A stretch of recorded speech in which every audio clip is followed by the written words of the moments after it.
अब ये क्वेश्चन क्या कह रहा है, इस क्वेश्चन को भी आशीष ने भेजा है, पटना से हैं, जेई की तैयारी कर रहे हैं।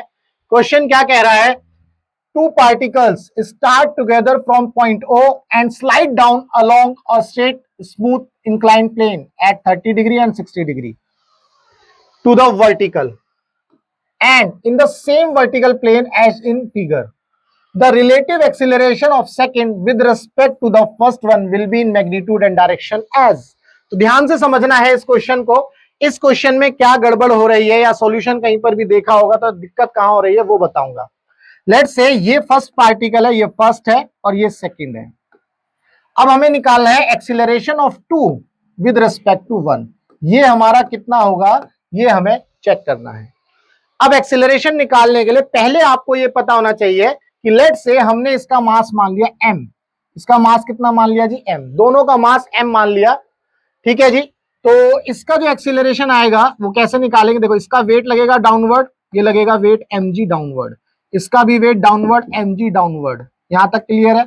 इसके बाद ये थीटा है, तो अगर मैं ये एंगल बनाऊंगा यहां पर इस वेट का ये कंपोनेंट बनाऊंगा तो ये क्या बनेगा mg cos 60, ये mg cos 60। इसके बाद दूसरा कंपोनेंट क्या बनेगा इसका, ये वाला mg sin 60, ठीक है जी, क्योंकि ये एंगल 60 डिग्री है। ऐसे ही ऊपर क्या बनेगा, ये बन जाएगा mg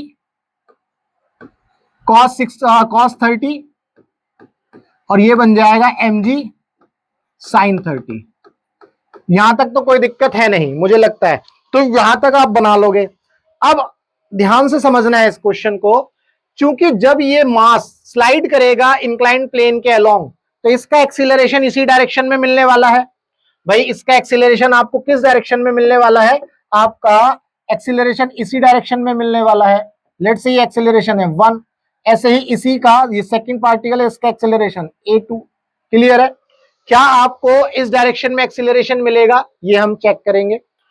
तो ये जो मूव कर रहा है इस डायरेक्शन में मूव कर रहा है, वर्टिकल डायरेक्शन में तो ये मूव नहीं कर रहा है ना, इस तरह से हमें पता चल रहा है। तो पहले हम इसको निकालेंगे a1 को। a1 को कैसे निकालना है भाई, आपके पास वही formula second law of thermodynamics, Newton का सेकंड लॉ, तो F external is equal to mass into acceleration. मैं विद साइन रखता हूं यहां पर, तो जैसा कि ये इंक्लाइंड प्लेन है तो मैंने ये मान लिया इधर पॉजिटिव इधर नेगेटिव, इधर पॉजिटिव इधर नेगेटिव। तो देखो mg cos थीटा क्या लग रहा है डाउनवर्ड, दोनों में mg cos थीटा क्या लग रहा है डाउनवर्ड, ये mg cos 60 हो जाता है, यहां पर cos 60 लिख लेते हैं इसको, mg cos 60। तो ये डाउनवर्ड लग रहा है तो नेगेटिव ले लिया, तो यही एक्सटर्नल फोर्स है minus mg cos 60 degree, that is equal to minus m into a1, क्योंकि ये भी डाउनवर्ड ही है, ठीक है। एक्सीलरेशन a1 डाउनवर्ड है तो माइनस से माइनस उड़ गया, m से m उड़ जाएगा, तो a की वैल्यू कितनी आ गई जी g/2, cos 60 a1 की वैल्यू कितनी आ गई g/2। उम्मीद करता हूं यहां तक तो कोई दिक्कत नहीं है। इसके बाद ऐसे ही मैं जो है a2 निकाल लूंगा, वो कितना हो जाएगा, a2 निकालूंगा तो minus mg cos 30 degree that is equal to minus m into a2, तो m से m उड़ जाएगा, माइनस से माइनस उड़ जाएगा, तो a2 की वैल्यू आ जाएगी √3/2 इंटू जी, ठीक है जी। तो यहां पर हमें एक्सीलरेशन हमने निकाल लिए हैं, क्लियर, कोई दिक्कत नहीं है। अब आपसे बोला जा रहा है acceleration of 2 with respect to 1 निकालना है, तो a2 माइनस a1 कर देना है, बट थोड़ा सा ध्यान से करना है। जब हम इसको निकालते हैं तो आपका जो एक्सीलरेशन आया है वो इंक्लाइंड प्लेन के अलोंग आया है। हम क्या करेंगे, इस एक्सीलरेशन के क्या बनाएंगे, दो कंपोनेंट्स बनाएंगे, एक बनाएंगे वर्टिकल डायरेक्शन में, एक बनाएंगे हॉरिजॉन्टल डायरेक्शन में। तो यहां ध्यान से समझेंगे भाई, ये आया था आपका एक्सीलरेशन, अब मैं यहां बनाने वाला हूं, ये आपका एक्सीलरेशन a1 आया था, ऐसे ही यहां पर एक्सीलरेशन a2 आया था। तो अब इसके दो कंपोनेंट बनेंगे, ये हॉरिजॉन्टल डायरेक्शन का कंपोनेंट, ये वर्टिकल डायरेक्शन का कंपोनेंट, ठीक है। ये 60 है तो इसका मतलब ये कितना हो गया a1 cos 60, ध्यान से समझिएगा, और ये हो जाएगा a1 sin 60, ठीक है जी। ऐसे ही यहां पर ये एंगल इस तरह से बनेगा, ये कंपोनेंट ऐसे आ जाएगा, तो ये हो जाएगा A2 cos 30। ये कितना हो जाएगा A2 cos 30 डिग्री, और ये कितना हो जाएगा A2 sin 30 डिग्री। क्लियर है? तो एक तरह से ये x कंपोनेंट है, ये y कंपोनेंट, ये x कंपोनेंट, ये y कंपोनेंट। अगर मैं इसको वेक्टर फॉर्म में लिखना चाहूंगा तो वही लिखना पड़ेगा मुझे, तो मैं बेसिकली वेक्टर फॉर्म में ही इसको लिखने वाला हूं। तो क्या करने वाला हूं, A1 का x कंपोनेंट क्या है, A1 sin 60 नेगेटिव डायरेक्शन में, A1 cos 60 नेगेटिव डायरेक्शन में, ध्यान रखना है। तो मैं इस तरह से लिख लेता हूं, A1 का अगर मैं A1 लिखता हूं, लेट्स से मैंने A1 वेक्टर फॉर्म में लिखा, तो मैं क्या लिखने वाला हूं, ध्यान से देखेंगे, A1x क्या है, A1 sin 60, sin 60 कितना होता है, √3/2, तो यानी कि √3/4 g/2 है ना, इस तरह से हो जाएगा। मैं लिख लेता हूं इसको, A1 is equal to A1x, ये आ जाएगा माइनस में i कैप, फिर आ जाएगा माइनस A1y j कैप, ये भी माइनस में आ गया। अब आप ध्यान से देखो, अच्छा वेक्टर, ओहो भाई जब कैप लगाते हैं तो ये वेक्टर नहीं लगाना है,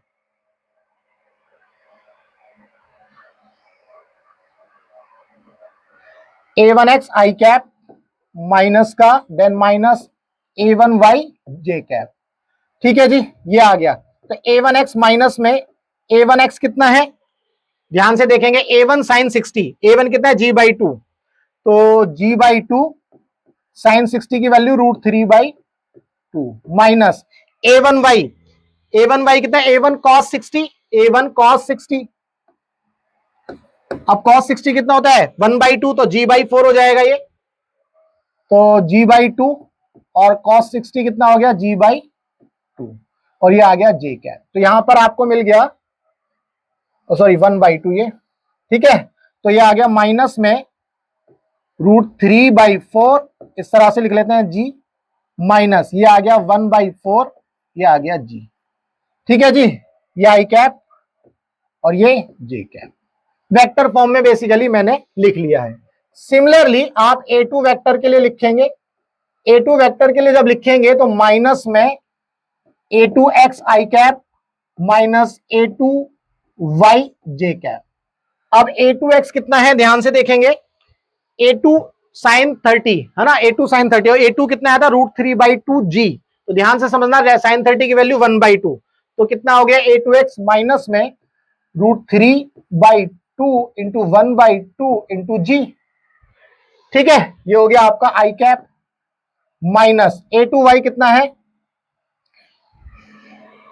A2y कितना है, A2 cos 30, A2 कितना है √3/2 cos 30, √3/2 और आ गया cos 30 यानी कि अगेन cos 30 की वैल्यू √3/2, और ये आ गया j कैप। तो जब आप इसको लिखोगे तो कितना आ जाएगा, minus √3/4 g i cap, minus ये कितना हो जाएगा 3/4 j कैप, और g भी था ना इसमें जो है g भी था जी। ठीक है जी, तो यहां तक हमने ये निकाल लिया। अब आपको क्या निकालना है, A21 ये निकालना है। A21 वेक्टर फॉर्म में मैंने लिख दिया, अब आप निकाल लो। A2 कितना है, माइनस में √3/4 g i कैप, माइनस में 3/4 g i कैप, माइनस और ये माइनस लगा करके हम क्या करने वाले हैं, A2 विद रिस्पेक्ट टू 1, ये माइनस से मल्टीप्लाई करेंगे तो प्लस हो जाएगा, ये आ जाएगा √3/4 g i कैप, ये माइनस माइनस प्लस, ये भी हो जाएगा प्लस g/4, और ये आ गया j कैप। तो आप देख रहे हो ये वाली टर्म जो है कैंसिल आउट हो रही है। इसके बाद यहां पर नेट कितना आ जाएगा, आप इसको सॉल्व करोगे वेक्टर फॉर्म में तो माइनस 3/4 g i कैप, तो ये आ जाएगा -2/4 g j कैप। तो इसको सॉल्व करेंगे तो ये कितना आ जाएगा, -g/2 j कैप। क्लियर है? तो ये हमारा आंसर आ गया बेसिकली। यहां पर देखेंगे हमसे क्या पूछा गया था, the relative acceleration of second with respect to first one in magnitude and direction. तो इसका मतलब ये हुआ, अगर इसकी मैग्नीट्यूड की बात करें, अगर हम इसके मैग्नीट्यूड की बात करें A21, अगर इसके मैग्नीट्यूड की बात करें तो वो कितना है, G बाई, भाई इसके मैग्नीट्यूड निकालने के लिए आप क्या होते हो, G स्क्वायर बाई 2 स्क्वायर, इसका मतलब G बाई 2 ही इसका मैग्नीट्यूड आ जाएगा। और अगर डायरेक्शन की बात करें तो डायरेक्शन किसके अलोंग है, नेट डायरेक्शन किसके अलोंग है, ध्यान से देखिएगा। नेट डायरेक्शन जो इन दोनों की रिलेटिव अगर हम बात करें तो नेट डायरेक्शन जो है इसके अलोंग है, माइनस जे के अलोंग। आंसर में माइनस जे क्या पाया है, यानी कि डायरेक्शन अलोंग नेगेटिव है ना। ऐसा लिख सकते हो, along minus Y, along negative है वाई एक्सिस, अलोंग